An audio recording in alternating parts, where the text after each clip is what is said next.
et bienvenue dans la mer à voir. Aujourd'hui, nous sommes sur l'un des îlots les plus connus de la baie de Morlaix, celui communément appelé le Fort Boyard-Breton. Nous sommes au château du Taureau et c'est ici que nous faisons escale ce mois-ci. Nous allons faire un point sur l'histoire de ce site, mais surtout nous allons assister à la pose de 2 flèches du pont-levis, un chantier exceptionnel que vous allez découvrir dans quelques instants. Et nous sommes au château du Taureau sur la commune de Plouézoc avec Émilie, responsable de ce château. Bonjour Émilie. Bonjour. Alors il y a un panorama extraordinaire, hein. Nous sommes en baie de Morlaix, c'est un point stratégique et c'est pour ça qu'il a aussi été choisi par les Morlaisiens pour se protéger, parce que tout remonte aux Morlaisiens. Ouais, l'élément déclencheur, c'est une nuit précisément, la nuit du 4 au 5 juillet 1522. À cette époque, la ville de Morlaix est une ville très riche, c'est le 3e port de commerce de Bretagne. On y exporte du cuir et les fameuses toiles de lin qui font notre réputation.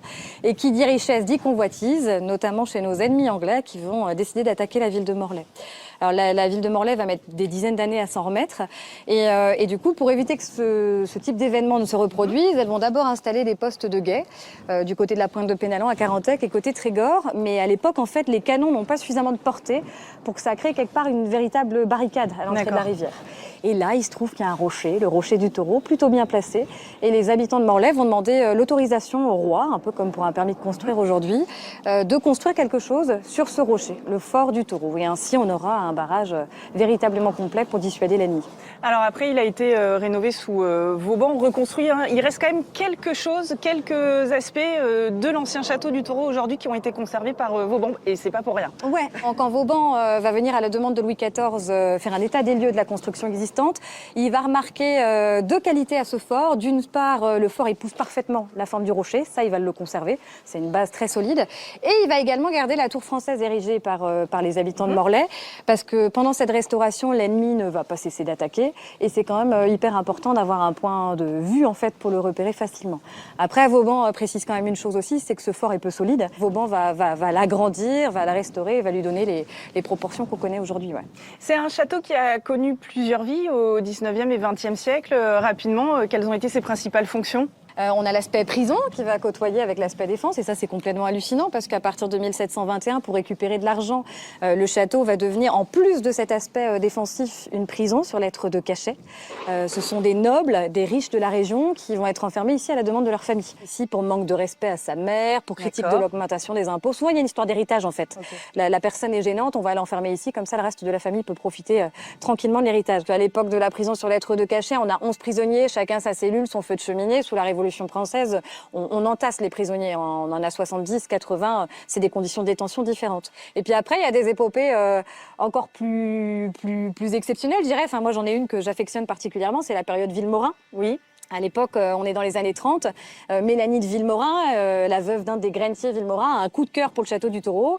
Elle veut l'acheter dans un premier temps. L'État lui précise que c'est pas du tout à vendre, mais ils y voient là l'opportunité d'entretenir les lieux. Donc ils vont lui proposer de louer le fort pour en faire sa maison de vacances. On a un inventaire qui mentionne des maquettes de bateaux, des objets en porcelaine, de la literie de manière totalement hallucinante pour recevoir ses invités. Et puis après, l'épopée la plus importante, c'est l'école de voile. On est en 1960 jusqu'à 78, 79. Et là, ce sont des ados qui vont venir ici jour et nuit apprendre la voile. Donc là, des souvenirs assez fabuleux pour eux. Super terrain de jeu. Ça fait 11 ans que vous êtes responsable de ce château. Est-ce qu'on découvre encore des choses? Est-ce qu'il y a des choses encore qui vous marquent aujourd'hui? Je crois que tout à l'heure, vous me parliez d'une pierre aussi que vous avez découverte récemment. Ouais, il se trouve que le père de Steven Lebert, qui fait les travaux actuellement, avait déjà travaillé quelques années encore auparavant sur les sabords des casemates. Et à l'époque, il avait griffonné beaucoup de notes dans un petit carnet et il avait découvert notamment la première pierre du premier fort, donc vraiment celui construit par les Morlaisiens. Et c'est une pierre martelée d'une fleur de lys et d'une croix. Donc ça, ouais, c'est assez fabuleux. Et puis cette année, l'année est marquée par ce chantier assez exceptionnel quand même, quoi. Très bien.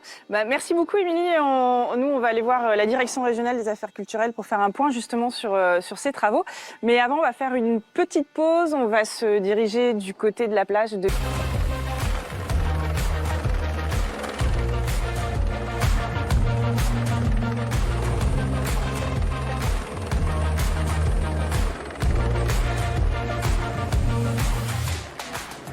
Et nous sommes avec Maël Kerguillec, qui est technicien des Bâtiments de France. Maël, nous avons assisté à la pose des 2 flèches du pont-levis. Pourquoi ça devenait urgent? Il fallait le faire maintenant. Les pièces de bois qui étaient en place, les 2 flèches étaient altérées. Elles étaient littéralement mangées par le temps, du fait de leur exposition dans un milieu exceptionnel. On est en milieu agressif et tous les éléments vieillissent prématurément sur le taureau. Les 2 flèches, en fait, ont le rôle de pouvoir baisser et monter. Le platelage du pont-levis. On ferme et on ouvre la maison. Alors on l'a vu, ça s'est fait par hélicoptère. Ce n'était pas le cas à la construction du château, on s'en doute bien. Mais pourquoi aujourd'hui utiliser un hélicoptère? Finalement, c'est plus facile et peut-être moins onéreux que de le faire par la mer. C'est une mesure d'économie, c'est une mesure de sécurisation des personnels. On a 2 flèches de bois de 500 kg chacune à lever. On a des contraintes, des contingences de marée. Tout lié, tout mesuré, tout pesé, c'était plus économique et également plus sécuritaire pour les personnels. Est-ce que vous pouvez nous expliquer la pose au moment où l'hélicoptère est arrivé, comment ça s'est passé, quel était un peu le déroulé?